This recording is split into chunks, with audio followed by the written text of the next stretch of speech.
wanted to walk you guys through our next topic, which is identifying solutions to a linear equality with 2 steps and 1 variable. So behind me I have an example we're going to work through on the board, and I hope this helps you guys in your understanding. Okay, so the example that we have is 4y minus 5 is less than or equal to 7. Over here we've got a table of possible solutions. We're going to determine whether that is a yes or a no as a solution.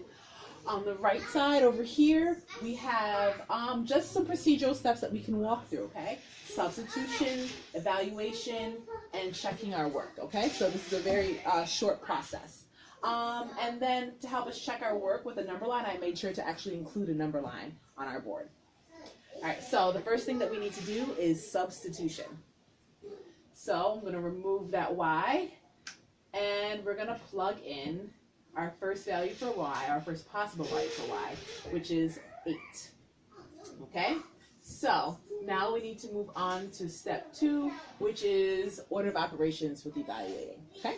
So in this case, we need to start off with multiplication. We have 4 times 8 first, which is 32. Minus 5 is less than or equal to 7. So in this case, 32 minus 5, I take away 2, I take away 3. I'm at 27 is less than or greater than 7. Now, you can check using 2 things. First, you should be checking with number sense, right? Is 27 less than or equal to 7? No, absolutely not. But how can I prove I'm right when someone says I'm wrong? I can also use a number line. So on our number line, I have all of the possible solutions shaded in, okay? Since it said less than or equal to, I make sure to completely fill in the circle for 7, and then I started to shade to the left for all of the values that are less than 7. Now 27, even though we don't actually see it on our number line right here, we can understand that our number line doesn't include every single specific number, because you never be able to finish a number line. Even my number line is missing all of the halves and quarters and eighths and sixteenths in between all of that. This is just a basic integer number line for the piece that I needed, okay? So 27 in this case would be to the right? It would be it'd be after 10 for sure. It'd be to the right, 8, 9, 10, 11, 12, all the way up to 27. And because of that, I can also prove that it is not included in my shaded region of possible solutions. It's to the right of 7 on the number line, not to the left with all of the numbers that are equal to or less than 7. So therefore, 27 is not a possible solution. So I'm going to go ahead and fill in no. 8 is not a possible solution to that linear inequality. Next up, we've got 2. So I'm going to replace my substitution with y is equal to 2 and continue to review. All right, so I have 4 times 2 minus 5, which is 8 minus 5. And 8 minus 5 is 3. So now we need to use our number sense again. Is 3 less than or equal to 7? Yes, it definitely is. But again, you need to verify, use a number line.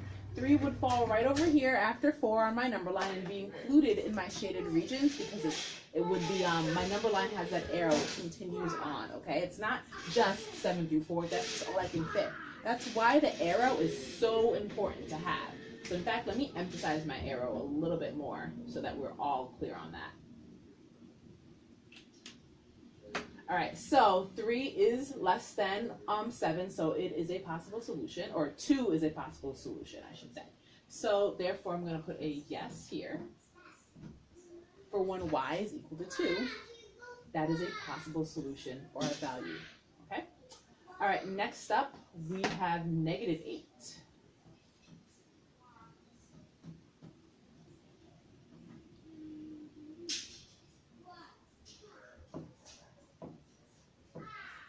Okay, so again, order of operations, we have 4 times negative 8, which is negative 32, minus 5.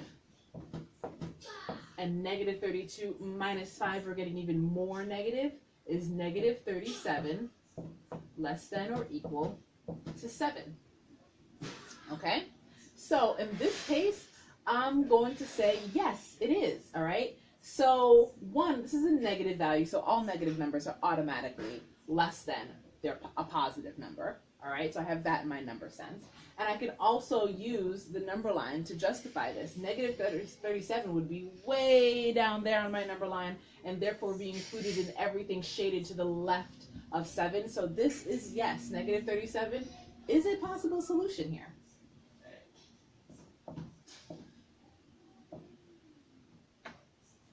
All right, and last value we're going to test for is what happens when y is equal to 3.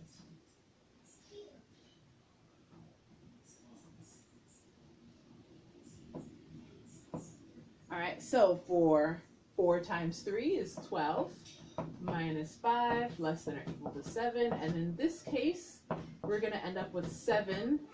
Is 7 less than or equal to 7? Well, it's not less than, but it certainly is equal to. So that is a yes. 3 is a possible solution to the inequality. And that's it. So I just want to take a step back and run through the steps that I used again. All right? Substitute, evaluate using order of operations, and check. All right? You can check your answer with a number line. All right? Now, I really want to emphasize that what I'm looking for when I ask you guys to show your work as well. This, what I did here, 1, 2, 3, that is showing my work. All right? I don't just want to see what you possibly typed into a calculator. I want to see each and every step. That way I know where you made a mistake if you did. Okay? All right, so that's all you guys need, and thanks for tuning in. Bye.